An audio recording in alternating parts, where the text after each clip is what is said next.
Ons beamoen wat die Here vir ons ook in sy woord oor homself sê, aan die Here behoort die aarde en alles daarop, die wêreld en die wat daar woon. Ja, wie mag teen die berg van die Here opgaan? En wie mag in sy heiligdom staan? Die mens met skoon hande en 'n rein hart, wat nie hunker na nietigheid en nie sweer wat vals is nie. Gemeente, mag genade en vrede in oorvloed aan julle geskenk word, deur julle kennis van God en van ons Here Jesus Christus, en die goddelike krag van die Heilige Gees julle begelei vir 'n toegewyde lewe. Amen. Ons erken en eer God as die almagtige skepper van hemel en aarde. Ons hef ons harte op tot hom en ons sing Psalm 18 verse 1 en 7. En na die sing van Psalm 18 bly ons saam om ons saam ons geloof te bely.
As jy met jou mond bely dat Jesus die Here is, en jy glo met jou hart dat God hom uit die dood opgewek het, sal jy verlos word.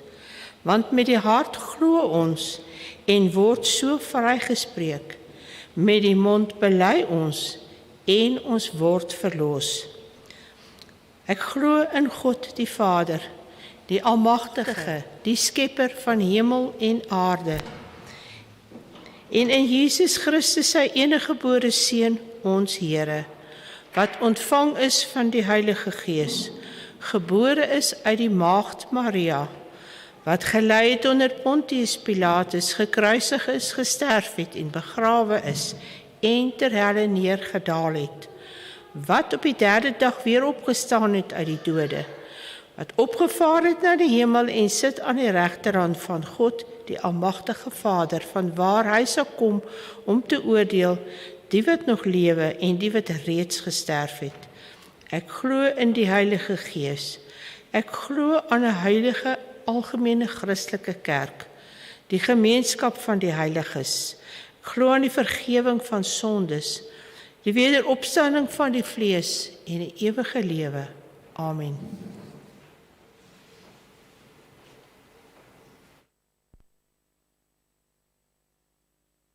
Plekke inneem.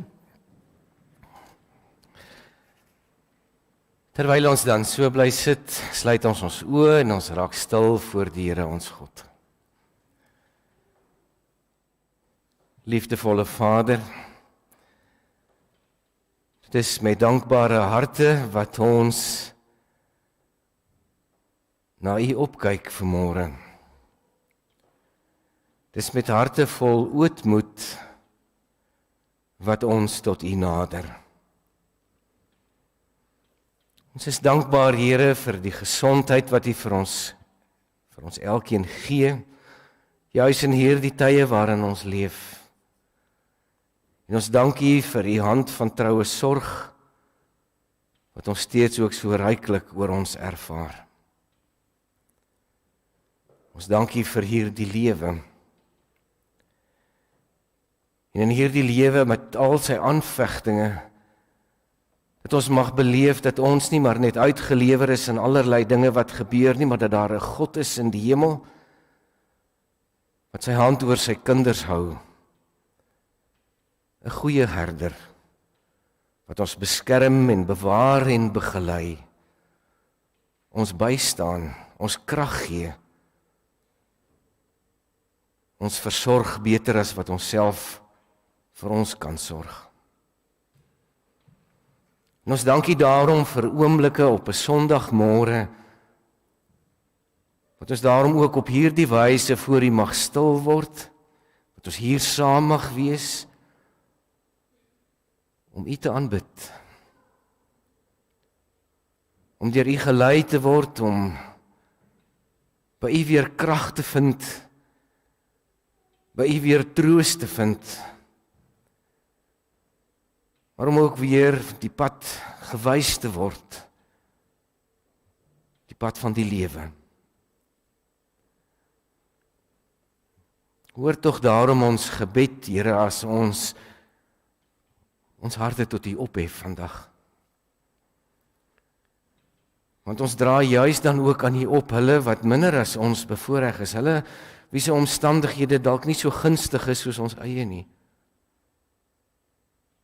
Ons dink aan hulle wat in hierdie dae ook hulle werk verloor het. En ons vra, Here, dat U ook daar tog uitkoms sal gee. Ons bid vir hulle wat siek is en wat worstel met siektes. Want as jou liggaam nie meer funksioneer soos dit moet nie, dan maak dit jou moedeloos. So 'n bietjie hopeloos. En ons het U hand van genesing en die hand van krag nodig. En ons dra hulle aan U op, Here, wie se verhouding stukkend is, wie se harte gebreek is, en wat nou weer soek na lig vorentoe. Maak ook daardie harte weer heel. In hierdie tye waarin ons leef, Here, ons God, het ons U hand van begeleiding nodig, die vir ons ook die onderskeidingsvermoë sal gee wat ons nodig het, oor al die inligting wat so op ons pad kom. Ons het U leiding nodig om ons te help om tog ook 'n hand te kan uitsteek na hulle wat minder as ons het. En wat in ander omstandighede leef en waarom 'n bietjie hulp nodig het. Daar waar ons kan help, maak ons oë en ons hande daarvoor ook oop. En so bid ons in hierdie dae en in hierdie oggend, Here, vir ons gemeente, vir ons kerk, vir U kerk reg oor die wêreld. Vir wie die omstandighede juis ook nie so eenvoudig is om nou ook kerk te kan wees nie. So bid ons ook vir ons land. En ons bid vir almal wat in hierdie tyd van hierdie pandemie moet werk, veral ook hulle wat met gesondheidsorg besig is en wat blootgestel is, meer dalk as ander. En vra vir die hand van beskerming ook daar. Maar Here, nou vra ons dat U ons sal lei. Dat U vandag ook U woord vir ons weer sal oopmaak. Dat ons uit van hierdie lewende water sal drink. Wat vir ons ook weer geestelik sal versterk.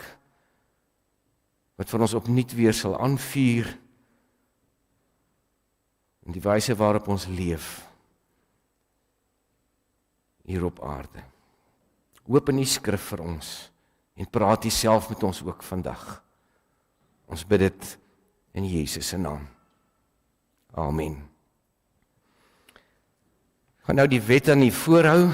Daar sal so 'n beeld op die skerm verskyn. Ons doen dit in die hand van Eksodus 20. En ek lees dit soos wat hy dan ook daar op die skerm verskyn. Maar 'n mens lees hom net so 'n bietjie anders. Wanneer 'n mens hom ook sien, wanneer dit so voor oë verbygaan.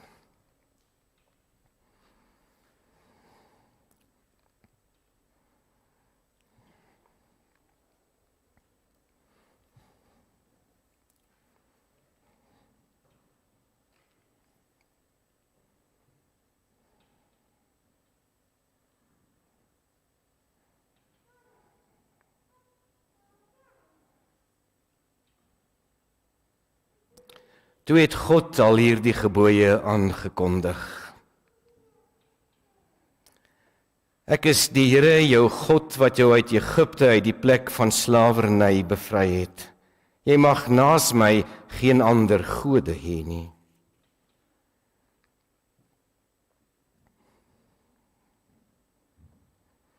Jy mag nie vir jou 'n beeld of enige afbeelding maak van wat in die hemel daarbo of op die aarde hieronder of in die water onder die aarde is nie.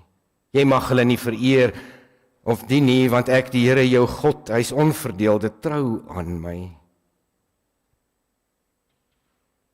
Ek reken kinders die sondes van hulle vaders toe, selfs tot in die 3de en 4de geslag van die wat my haat. Maar ek betoon my liefde tot aan die 1000ste geslag van die wat my liefhet en my gebooie gehoorsaam. Jy mag die naam van die Here jou God nie misbruik nie, want die Here sal die een wat sy naam misbruik nie ongestraf laat bly nie. Sorg dat jy die Sabbatdag heilig hou. 6 dae moet jy werk en alles doen wat jy moet, maar die 7de dag is die Sabbat van die Here jou God.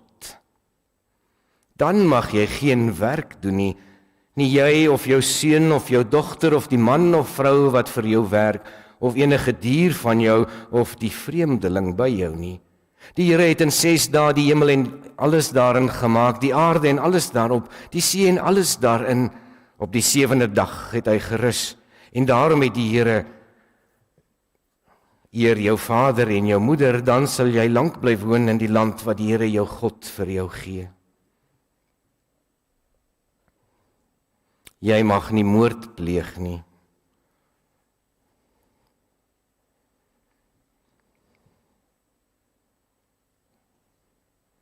Jy mag nie egbreek pleeg nie.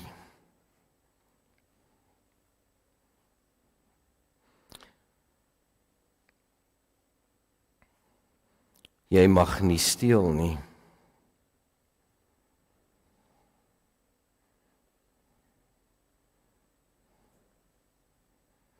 Jy mag nie vals getuienis teen 'n ander gee nie.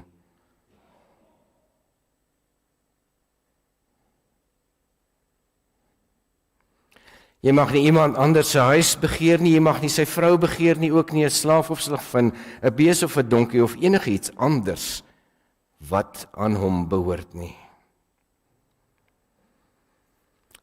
Kom ons raak net 'n oomblik stil voordat ons die skriflesing doen en ons kyk 'n bietjie na ons eie lewe ook in die week wat verby is. Ons bely ons eie sonde voor God en ons vra die Here om opnuut weer ons te vergewe en sy hand met ons te neem.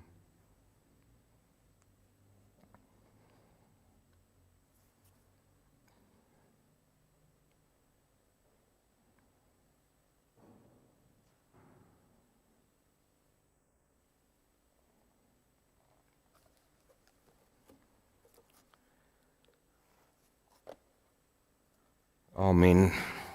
Ons skriflesing vanoggend vind jy in die Ou Testament en dan 'n klein gedeeltjie uit die boek 1 Konings 17.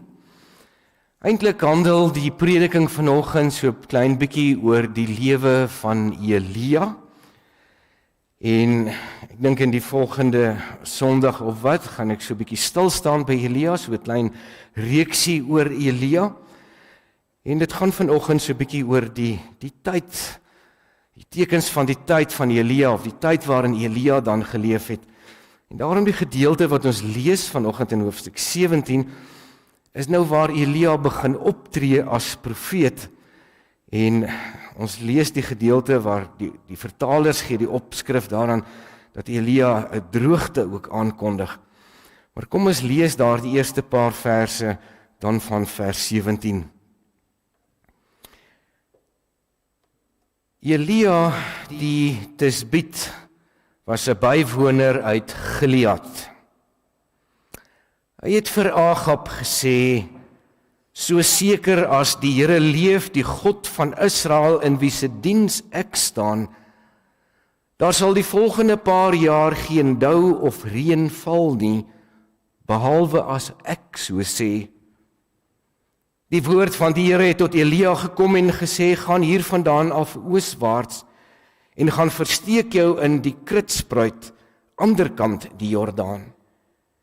Jy kan water uit die spruit drink en ek sal die kraaie beveel om daar vir jou te sorg. Hy het gedoen soos die Here aan hom opgedra het. Hy het daar in Kritspruit gaan bly, anderkant die Jordaan. Die kraaie het vir hom soggens brood en vleis gebring, en hulle het vir hom saans brood en vleis gebring, en hy het water uit die spruit gedrink. Uiteindelik het die spruit opgedroog, omdat die land nie reën gekry het nie.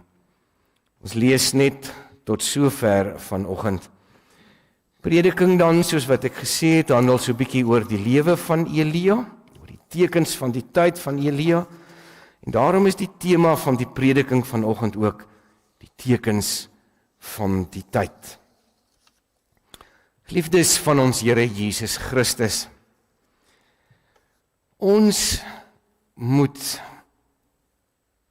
die tekens van die tyd ken, iets daarvan verstaan, sodat ons weet hoe ons moet optree. Mens lees hierdie besonderse woorde in 1 Kronieke, hoofstuk 12, vers 32. Daar staan van die Isaskar stam, die mense wat die tekens van die tyd verstaan het en geweet het wat Israel te doen staan. En wanneer 'n mens jou Bybel lees en jy lees die Bybelse verhale, veral die in die Ou Testament, maar ook in die Nuwe Testament, dan lees jy van mense wat die tekens van die tyd waarin hulle geleef het, verstaan het en geweet het wat om te doen, hoe om op te tree. 'n Moses het die tekens van sy tyd verstaan en daarvolgens opgetree. Elia het die tekens van sy tyd verstaan en dit het sy optrede bepaal. Esegiel, Jesaja, en so kan ek voorbeeld na voorbeeld noem van manne en vroue wat die tekens van die tyd waarin hulle geleef het, verstaan het, soos die Isaskar stam van wie daar in 1 Kronieke geskryf is, en daar volgens hulle optrede bepaal het. Nou ons leef wat my betref, en hoe ek dit verstaan, in tye wat vergelykbaar is met die tye waarin Elia geleef het. Nou wat is die tye van Elia? Om dit te verstaan, moet 'n mens so 'n bietjie gaan kyk na wat gebeur in die tyd waarin hy geleef het. Die profeet Elia, as 'n mens net die naam noem, dan kom daar 'n paar gedagtes by elkeen van ons op. Want ons ken mos die verhaal van die Ou Testament. Ons ken mos Elia se verhaal en ons onthou van hierdie man, 'n besonderse man van gebed. Ons weet van Elia as die man wat onverskrokke die woord van God bekend gemaak het. Ongeag of dit nou vir hom bepaalde moeilikheid gebring het of nie. Maar hy het gaan sê, so sê die Here. Hy was 'n mens van geloof. Maar hy het ook sy laagtepunte, ja wel ook soms in die geloof gehad. Elia was 'n man wat ons weet, deur wie se hande daar wonderwerke gebeur het. God het hom kragtig gebruik. Trouwens, dit is Elia, deur wie se hand daar iemand uit die dood uit opgestaan het, daar die seun van die weduwee. Dis die eerste mens van wie 'n mens in die Bybel lees, wat dood was en weer die lewe teruggegee is. Soveel ander wonderwerke wat opgeteken is, het ook deur die hand van Elia gebeur. So dis 'n bietjie die prentjie wat ons het van Elia. Nou die naam Elia beteken my God is Jahwe. My God is Here. Elia is amper ook so 'n bietjie, wanneer geslagte daarna verwys het na profete, die versamelnaam van profete. Soos wat daar soms verwys word na die wet en die profete, word daar dan soms verwys na Moses en die profete. Elia, hierdie man van naam wil ek amper sê, wat 'n versamelnaam vir profete geword het. Ons het gelees, hy was 'n Tisbiet. Hy kom daar uit die gebied van Gilead, die stam van Gilead. En hy was 'n bywoner, so iemand wat nie sy eie grond gehad het nie, iemand wat nie noodwendig finansiëel vermoënd was nie. En meer as dit weet ons nie eintlik. Ons weet nie meer van hom nie. Maar hy leef en tree op in die tyd van koning Agab van Israel, die noordelike ryk van Israel, die 10 stamme van Israel. En van Agab lees ons dat hierdie koning het meer gedoen as die konings voor hom om die Here God uit te tart. Hy het meer gedoen wat verkeerd was in die oë van die Here. Trouwens, Agab rig 'n tempel op vir die afgod Baal daar in die hoofstad. Hy rig ook 'n gewyde paal op vir Asherah, die godin wat maar verbind is aan die Baal godsdiens. Sy vrou Isebel was die dogter van koning Etbaal van Sidon. En toe hulle nou uiteraard getroud is en sy saam met Agab na sy paleis daar beweeg, bring sy 'n klomp priesters en profete van die Baal godsdiens met haar saam. Wat was hier die Baal godsdiens? Nou daar is geglo dat Baal die God is wat die reën beheer. En daarom die groeikrag en die vrugbaarheid bring, nie net vir die grond nie, maar ook vir mens en dier. As vrugbaarheidsgod was tempelprostitusie daarom ook deel van hierdie godsdiens. En daarom het dit nogal 'n aantrekkingskrag vir mense van daardie dae gehad.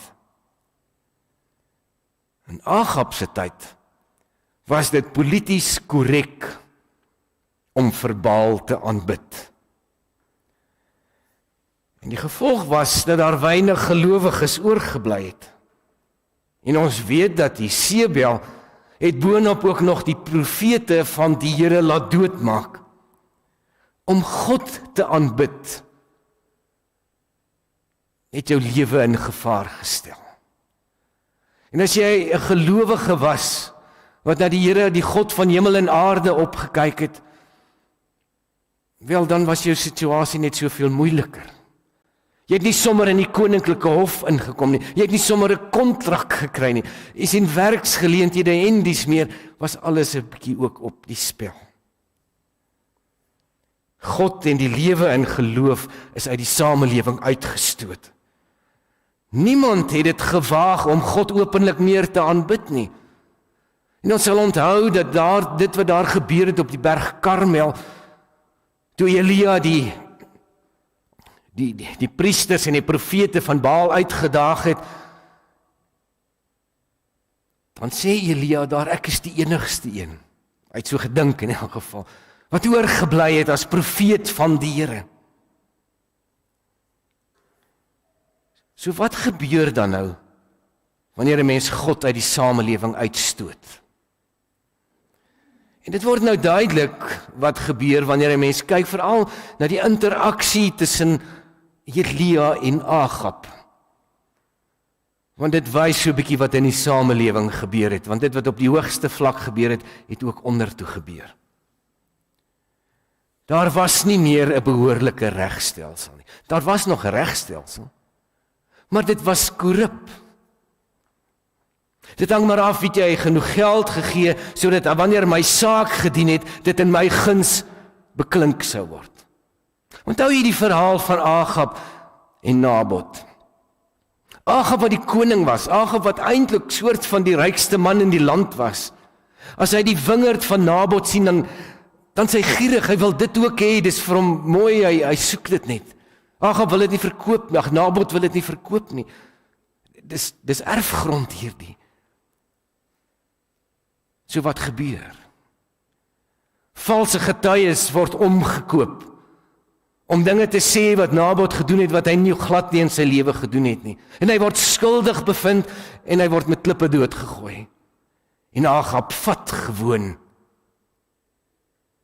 hierdie wingerd vir hom. Dis hoe dit met die regstelsel gegaan het. Die onderwysstelsel verval. Want wat leer jy nou kinders? Ons sê ons kry ons waardesisteem in die woord van God. God wat vir ons wys wat is reg, wat is verkeerd. En mense sien dit in Agab se lewe. Wat gebeur met sy seun Ahasia wat hom opvolg? Dan lees 'n mens, en Ahasia het gedoen net soos wat sy pa en ma gedoen het. Dis hoe hy gaan leef het. En sy uiteinde, hy regeer maar vir 2 jaar, en dan sterf hy ook op sy siekbed. En juis in sy siekte raadpleeg hy nie God nie, draai hy nie terug na God nie, hy gaan soek die profete van Baal op.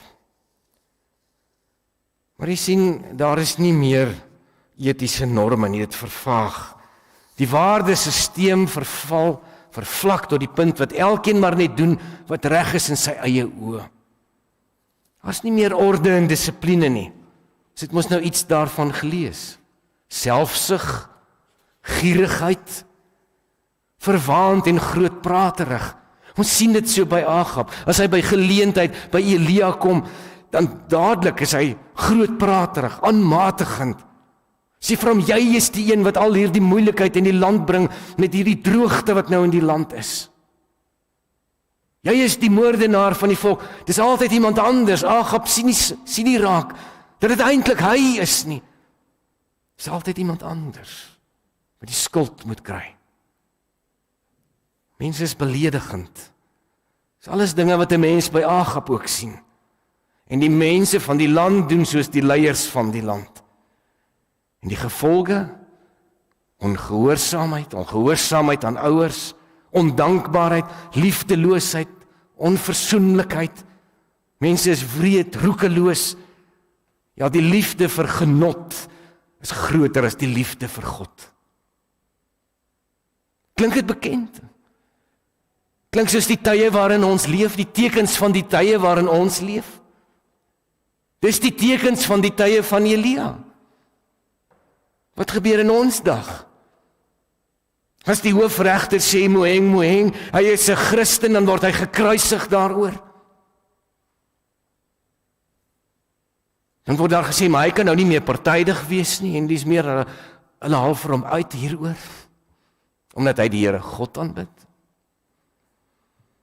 Jy mag nie meer openlik in jou werksplek praat oor jou geloof nie, dalk gee dit aanstoot vir iemand. God word uitgeskuif uit die onderwysstelsel en dis meer. Selfde goedjies wat gebeur in ons tyd as in die tyd van Elia. So wat doen Elia dan? Elia is ook hy's 'n aankondiger van die woord van God. Soos in sy dae is sulke mense nodig vandag. Mense wat bereid is om God se woord bekend te maak, om daarvoor op te staan. Want jy sien die wonder van hierdie God aan wie ons vashou. God maak altyd 'n venster vir mense oop om te kan terugkeer, om weer op die pad van die lewe te kan kom. Dis hoekom Elia die aankondigings gaan doen. Dis hoekom Elia opstaan, vir mense ook weer die geleentheid te kan bied om weer die hand van God te neem wat hy na hulle toe uitsteek. En so doen God dit vandag nog. Is dit mense nodig om soos Elia op te staan en uit te wys wat is verkeerd en die waarheid te verkondig, op te staan vir die waarheid, selfs al is ek alleen, selfs al voel dit vir my asof die hele wêreld teen my is. Ons moet die valsheid en die verkeerdhede konfronteer. Dit help nie net 'n mens sit daar op Facebook 'n duimpie op en sê, is dit wat jy nou sê is reg nie. Wat doen ek om op te staan vir wat reg is? Om op te staan teen dit wat verkeerd is? Is reg om dalk op 'n bepaalde manier ook jou ondersteuning te gee, maar daar word 'n optrede ook tog gevra van my en jou. Is dit gelowiges wat weer nodig om te bid, vurig te kan bid, met geloof te kan bid, dat dit ophou reën, dat die vuur uit die hemel uitkom, soos 'n Elia. Nou wil jy dalk vir my sê, maar ek is nie Elia nie. Ek is net 'n gewone mens. Ek is nie so 'n profeet nie. Wie was Elia? Hoor wat sê Jakobus van Elia. Ons lees dit in Jakobus 5. Hy sê Elia was 'n mens net soos ons. En hy het vurig gebid dat dit nie moet reën nie. En dit het 3 jaar en 6 maande lank nie op die aarde gereën nie. En toe het hy weer gebid en die hemel het reën gegee en die aarde het sy vrug opgelewer. 'n Mens soos ek en jy.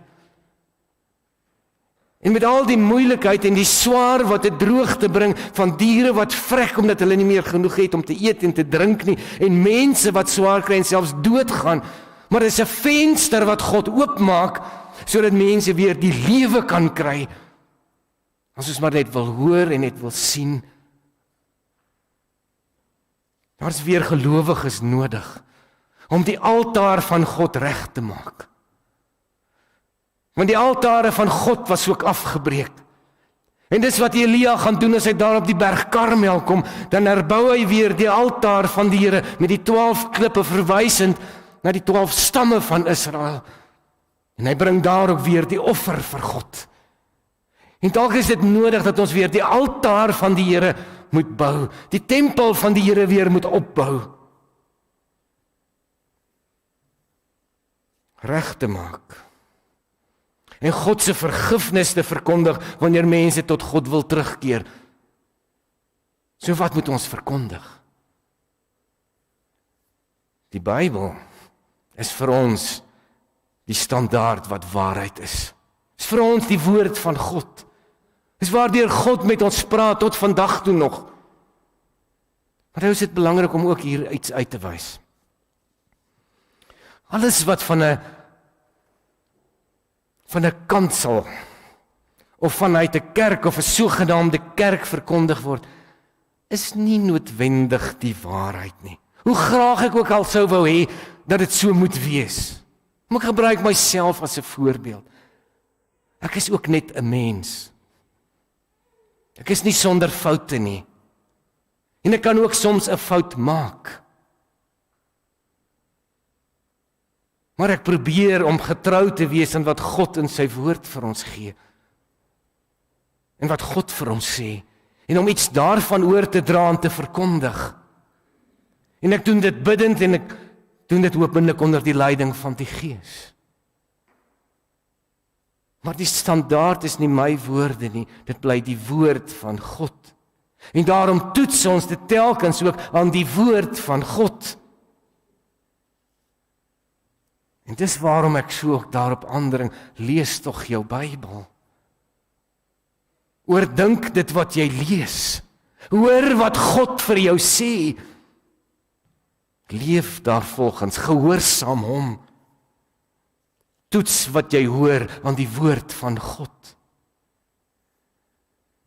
En daarom word daar van elkeen van ons gevra, om tog ook 'n bietjie volwasse te word in geloof. Om nie maar net altyd met elementêre geloofslessies gevoer te word nie. Groei tog ook in die geloof in die Here jou God. En die dinge wat hy vir ons gee. So is dit ook dat die kerk kan foute maak. Die kerk is mos maar mense, gelowiges wat saam is. Die mense saam kan ook foute maak. Daarom was dit vir Martin Luther nodig om by geleentheid op te staan en daar teen die kerk se deur te gaan vasspyker. Hier is 'n klomp stellings, hier is dinge waarmee ek nie kan saamgaan nie. Want dit wat ek in die woord van God lees, ruim nie met wat nou in die kerk gebeur nie. Dit wat hier verkondig word, die interpretasie is nie reg nie. Wat was die basis van hierdie protestantse beweging waarvan ons nog steeds deel is? Die standaard was die woord van God. Dis waaraan ons dit toets. En dis daarom nodig dat die tye waarin ons leef, die woord van God weer moet praat. En soms is die boodskap wat ons bring ongewild. Soms wil mense dit nie hoor nie.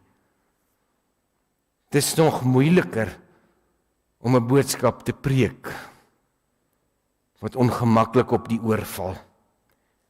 En dit wat aan die orde is tussen mense en dalk in die samelewing. Ons wil graag net altyd die boodskappe hoor van vertroosting en van hoop en van goeie nuus en van seën. Maar dit wat ontstel en dit wat jou ongemaklik laat, wil ons nie altyd hoor nie. Maar soms moet ons die waarheid hoor. Soms moet ek ontstel word. Soms moet ek as prediker ook ontstel word. Deur dit wat die Here ook vir my sê, om te besef op wat is die pad waarop ek loop. So was die droogte wat Elia aangekondig het, tog geen goeie saak vir lewe op aarde nie. Maar dit was iets wat God laat plaasvind het, sodat mense tog net weer sal hoor en iets sal sien, waarmee is jy besig, waarin is jou lewe op pad. Jy gaan dalk nie net van die droogte, en omdat daar niks te eet en te drinke is, dood nie, maar jy gaan dalk vir ewig dood. So maak oop jou oë en sien, soms moet ons ontstel word. En so 'n boodskap verander ons. Verander ook die een wat dit bring. Dit stel jou soms teenoor ander mense. Teenoor die mense in jou eie geleeder. Soms is 'n mens soos Elia, waar ek alleen staan. Jy onthou mos nog daar op die berg Karmel. Was dit net hy? Teenoor al hierdie hordes, profete en priesters van Baal en die volk wat daar staan en wat nie kant wil kies nie, hy's alleen. Ons leef weer vandag, soos in die dae van Elia, waar die woord van God verkondig moet word. Vandag is mense soos Elia nodig, wat die waarheid van die Bybel sal verkondig. Wat nie kompromieë sal aangaan, omdat mense tog net nie ontstel moet word nie. Omdat dit nou nie polities korrek is nie. Om nie maar net te verkondig wat mense wil hoor nie, maar wat God sê. Mense is nodig wat gelowig en gehoorsaam God se woord sal verkondig. Gaan ek dit doen? Gaan jy dit doen? Dis wat God vra in die tye waarin ons leef. Verstaan die tye waarin ons leef. En kom ek en jy maak weer tyd vir God soos Elia. Kom ons bid weer. Met opregtheid. Uit ons hart uit. Nie net omdat dit 'n gewoonte is nie. En kom ons praat weer met God.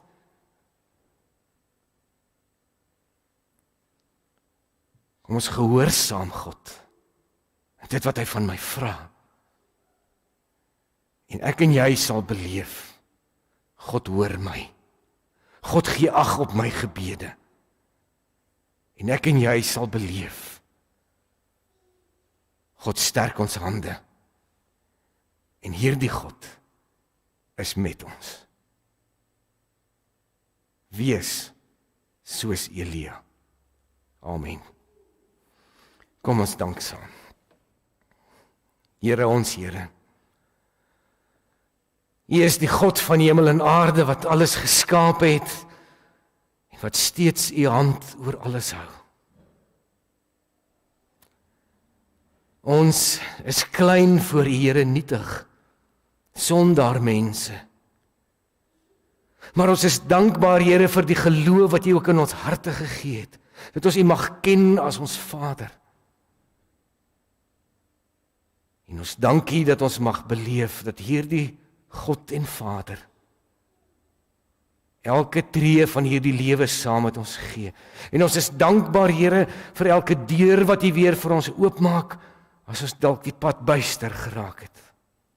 En daarom vra ons vanmôre, Here, draai ons harte weer terug na u toe. Bekeer ons harte weer tot u. Want Here, u is die lewe. En u wys ons die pad van die lewe. En help ons om daarop te stap. En open ons oë vir die tye waarin ons leef, sodat ons weet hoe om op te tree, wat om te sê, hoe om te doen. En maak ons gehoorsaam aan u en aan u alleen. Want ons weet, Here, konings, regerings kom en gaan, maar u bly vir ewig. En dis waar ons heil lê, is in die Here ons God, wat ook vir ons die lewe in sy volheid wil gee. Sterk ons hande dan, Here, en dit wat u van ons vra. Maar Here, hier is ons vandag. Stuur ons en gebruik ons soos u wil en waar u wil. Maar wees ons tog naby, want sonder u word die pad vir ons te lank. Ons bid dit in die naam van Jesus, ons Here. Amen. Kom ons sing ten slotte gesang, of liewers vonklied 371. En dis 'n lied waarin ons iets bely daarvan van wie God is. Ek is hier oor see en lig en ek hoor my kinders sug. Met ander woorde ook, ons bely iets van 'n God wat ook hoor wanneer ek bid. En in die refrein sal jy sien dat ons daarin sê, maar Here, hier is ek. Here, hier is ek, stuur my. Gebruik my. Lê u die woorde in my mond. Mag ek en jy ons almal bereid wees om gehoorsaam te wees aan hierdie God. En bereid wees om soos 'n Elia uit te gaan, as dit is wat die Here van ons vra. Kom ons doen dit staande, dan bly ons staan vir die uitspreek van die seën, en dan sing ons ten slotte die wegsendingslied, wat ek sal vra dat jy net weer vir 'n oomblik die plekke sal inneem.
As ons van hier af weer uitmekaar gaan, hoor die seën van ons Here wat hy oor U uitstort, dra dit met U saam.